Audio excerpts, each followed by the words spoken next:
Bonjour tout le monde, j'espère que vous allez bien et bienvenue dans une nouvelle vidéo qui est en fait la continuité sur notre discussion sur l'hémochromatose.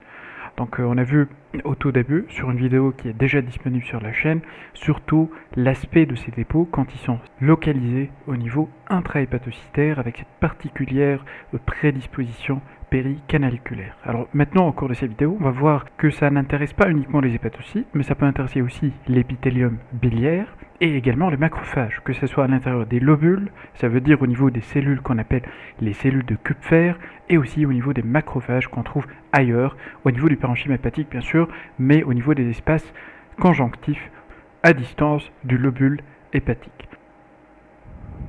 On va voir également l'évolution de cette hémochromatose, parce que comme on a vu au tout début, au cours de la première vidéo, on a vu un prélèvement sur lequel on avait apprécié un élargissement au niveau de l'espace porte, et on sait que cet élargissement va évoluer vers l'émission de septa fibreuses qui vont former une sorte de pan entre des espaces portes qui sont contigus et par la suite ça va donner une cirrhose qui est secondaire à cette hémochromatose. Et comme on le sait aussi, la cirrhose c'est le terrain du carcinome hépatocellulaire, quoique pour l'hémochromatose, on pourra avoir des cas également de CHC, de carcinome hépatocellulaire, sans fond de cirrhose.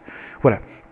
Donc on va voir tout ce que je viens de dire sur des lames virtuelles, des cas réels, et on commencera par celui-là. Donc ce qu'on voit ici, c'est un fragment du parenchyme hépatique, donc c'est une résection qu'on a réalisée à partir du foie, et après on a pris un prélèvement, on a fait passer dans la technique et coloré avec la coloration HES. Alors on aura trois teintes, donc on a le rose, coloré par l'éosine, donc tout ce qui est cytoplasmique. On aura le violet qui correspond à l'hématoxyline qui va colorer les éléments nucléaires, et puis on aura du safran, une petite teinte orangée, jaunâtre au niveau du tissu conjonctif. Et donc on voit sur cette lame que le parenchyme hépatique, il a une architecture qui est totalement modifiée. On a perdu l'architecture normale du parenchyme hépatique et on a un foie qui comporte des nodules, comme ce qu'on voit ici, des structures qui sont plus ou moins arrondies ou ovalaires, un autre nodule, un nodule, un nodule, un nodule. Et puis ces nodules sont séparés par des septa fibreux. Voilà. Donc ils font tout le tour, voilà, donc ce septa à ce niveau il est mal visible, mais le fait d'agrandir, ça va révéler la nature fibreuse de ce septa à ce niveau. Mieux visualisé avec le safran dans cette coloration HES. Et donc si j'observe un tel aspect, ça veut dire l'aspect de nodules, qu'on va appeler nodules de régénération, qui sont séparés les uns des autres par des septa fibreux, c'est exactement ça l'aspect d'une cirrhose du foie. Et il s'avère que dans ce cas, la cirrhose, sa cause, c'est l'hémochromatose. Et si je vais agrandir un peu au niveau des hépatocytes, je vais voir, quoique c'est mal visible, des pigments, les mêmes pigments qu'on a vus tout à l'heure, ça veut dire au cours de la vidéo précédente, on a des pigments qui sont fins, qui sont d'aspect brunâtre ou doré, qu'on trouve à l'intérieur des hépatocytes, ça veut dire de localisation intracytoplasmique. Alors ici on voit les sinusoïdes, les espaces clairs qui contiennent parfois des globules rouges qui sont visibles avec des cellules endothéliales comme par exemple à ce niveau. Et on voit en même temps qu'il y a certaines cellules à l'intérieur de ces sinusoïdes qui vont être des macrophages ou ce qu'on appelle aussi des cellules de Kupfer qui sont également le siège de ces dépôts de fer.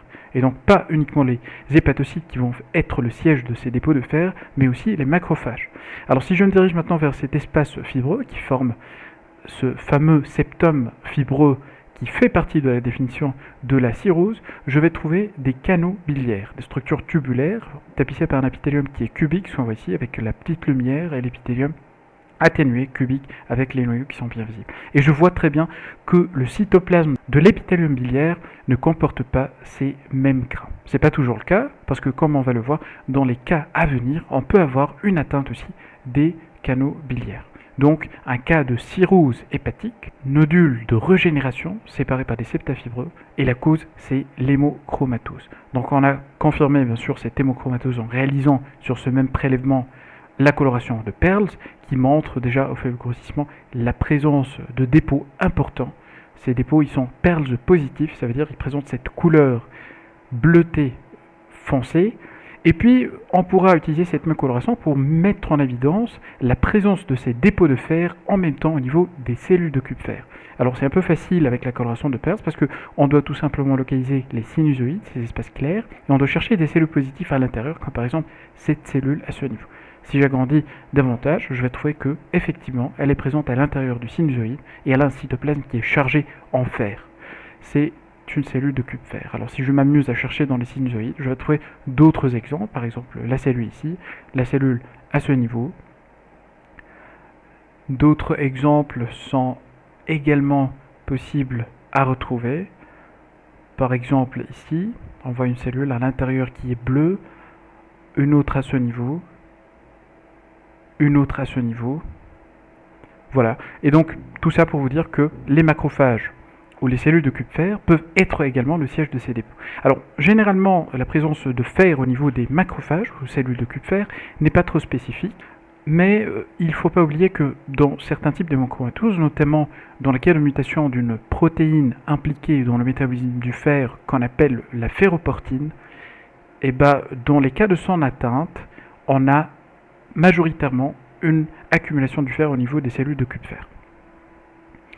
Voilà donc le même cas, coloration de Peirce. Alors je passe maintenant à une carotte biopsique sur laquelle on voit cette forme de carotte, une biopsie qui est allongée, une seule carotte est visible sur ce prélèvement et déjà au faible grossissement, on peut très bien apprécier cette organisation du foie en nodules. Par exemple, voilà un nodule, un deuxième, un troisième, un quatrième, et puis ces nodules ils sont séparés par des septa fibreux. Donc septa fibreux qui limite des nodules de régénération, c'est ça la définition de la cirrhose. Et dans ce cas également, la cause de la cirrhose était l'hémochromatose. On garde toujours les signes de cette hémochromatose au niveau des nodules de régénération, que ce soit ici, que ce soit ici. Déjà au faible grossissement, on voit ces teintes brunâtres ou dorées qui y est le témoin en fait de la présence de ces grains de fer à l'intérieur du cytoplasme. Avec cette disposition particulière en péricanaliculaire, on voit que ça se dispose de façon particulière autour de structures fines et eosinophiles qui sont les canalicules biliaires.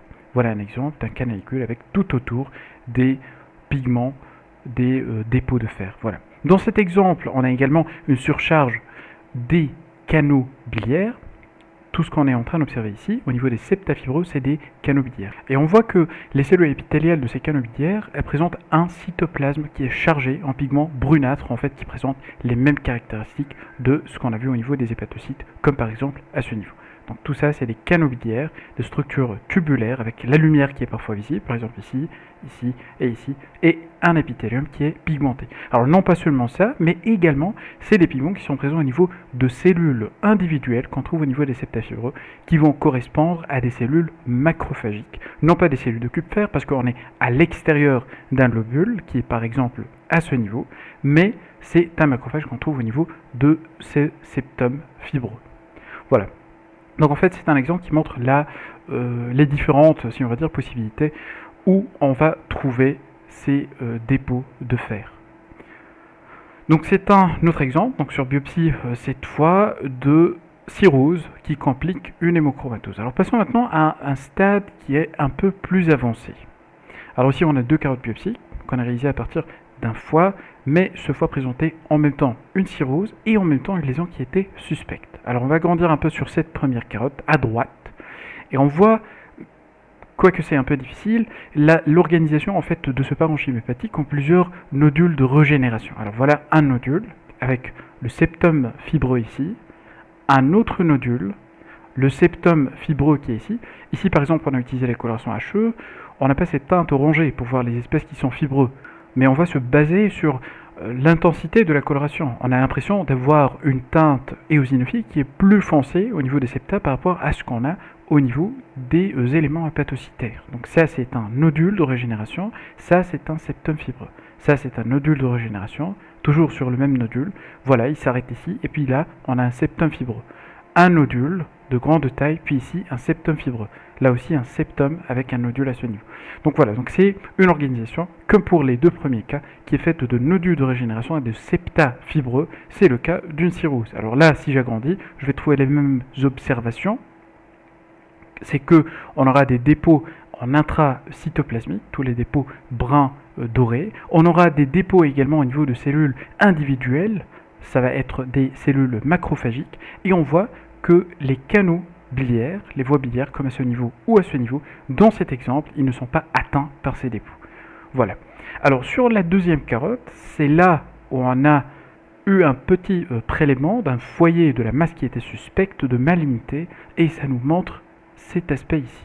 Alors ça va être bien sûr étudié en détail sur une autre vidéo. Ça, c'est un foyer de CHC, de carcinome hépatocellulaire, dans lequel on voit une organisation qui est faite de travées qui sont épaisses. Donc ça, c'est une travée, ça, c'est une travée. C'est en fait la tumeur qui essaie un peu de reproduire l'architecture d'un foie normal, mais avec un échec qui est net, avec des travées qui sont beaucoup plus épais que la normale, avec plusieurs cellules qui vont faire l'épaisseur de ces travées.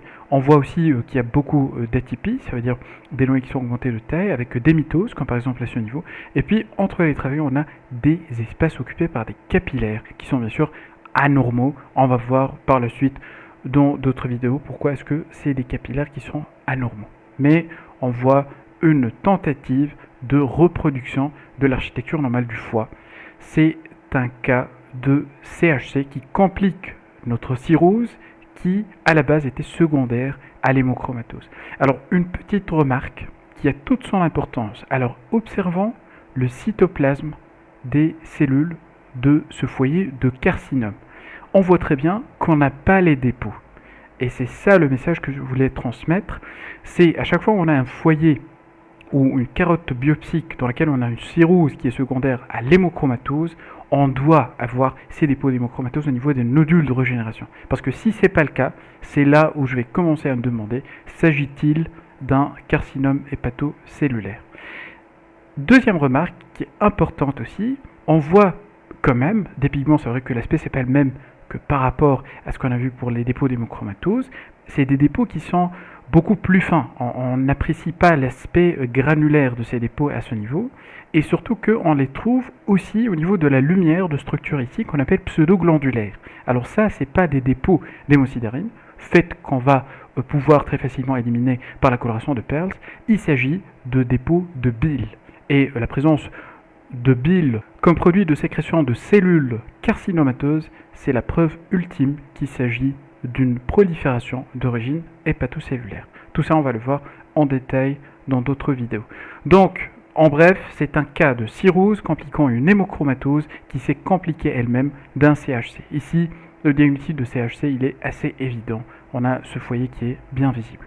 Alors, je passe maintenant à l'utilité de la recherche de ces pigments au niveau des nodules de régénération lorsque il s'agit d'un carcinome hépatocellulaire qui est bien différencié. Ça veut dire qu'il ne montre pas vraiment beaucoup de différence avec un nodule de génération concernant l'aspect morphologique.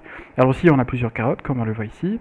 Et puis, on a des zones qui sont claires, qui correspondent au septa fibreux, et on a des zones qui sont un peu foncées, par exemple ici, là, là et là.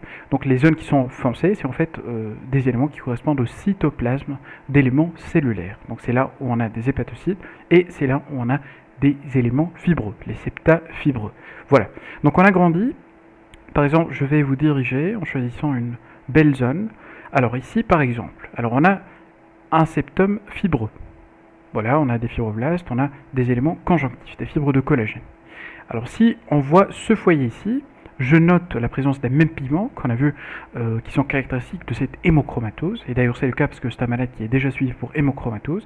Donc avec cette disposition péricanaliculaire, voilà, donc ils sont localisés en intracytoplasmie. Et comparer cet aspect, surtout concernant la présence de pigments avec le foyer en bas.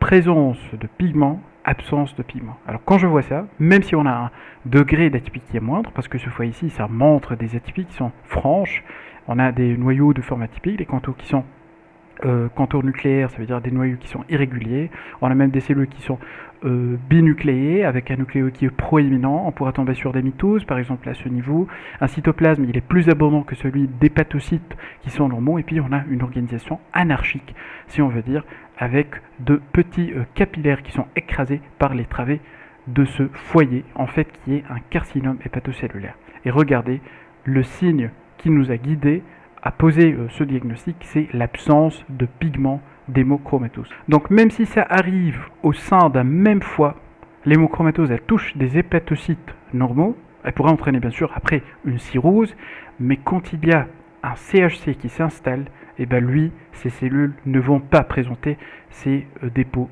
de fer. Voilà, donc ça a été la fin pour les liens virtuels, donc on passe rapidement à une récapitulation de ce qu'on vient de voir. Donc c'est la deuxième partie pour l'hémochromatose. Je vous mets dans la description toutes les liens virtuels qu'on a observés, et puis des généralités qu'on a vues au cours de la première vidéo. Je vous invite à la regarder si ce n'est pas encore fait. Souvent c'est une anomalie du gène HFE avec deux mutations qui sont les plus fréquemment décrites. Les manifestations au niveau hépatocytaire, on a vu ça au cours de la première vidéo avec l'inflammation portale qui est de type chronique. Alors maintenant, ce qu'on a vu au cours de cette vidéo, c'est surtout ce qui va se passer au niveau des macrophages ou cellules de Kupfer. Donc c'est non spécifique, donc on a d'autres conditions qui peuvent donner exactement le même aspect, mais il faut savoir que des mutations de la ferroportine, une protéine qui est impliquée dans le métabolisme du fer, ça peut donner des dépôts qui sont marqués essentiellement au niveau macrophagique. L'épithélium biliaire il peut être aussi concerné, comme on l'a vu, si je me rappelle bien dans le deuxième exemple. Une inflammation chronique, que ce soit au niveau portal ou lobulaire, ça pourra être observé. La fibrose portale va se limiter tout d'abord aux espaces portes, puis va donner progressivement une cirrhose qui reste irréversible. Et puis, faire attention aux zones sans dépôt, ça pourra orienter vers un CHC. Le degré de dépôt qu'on trouve au niveau d'un foie siège d'hémochromatose, ça pourrait être scoré selon le score de Shoya qui comporte 4 grades de 1 à 4. Et puis, on aura recours par la suite à des tests complémentaires, notamment un test moléculaire pour objectiver le type de mutation, des biopsies pour quantifier le fer à travers un index qu'on appelle le Hepatic Iron Index. Iron, ça veut dire en anglais fer. Index et hépatique, c'est en rapport avec le foie, et aussi un dosage au niveau sérique du fer. Donc on arrive comme ça à la fin de la vidéo, j'espère que ça a été utile pour vous, et on se dit à très bientôt pour une prochaine vidéo.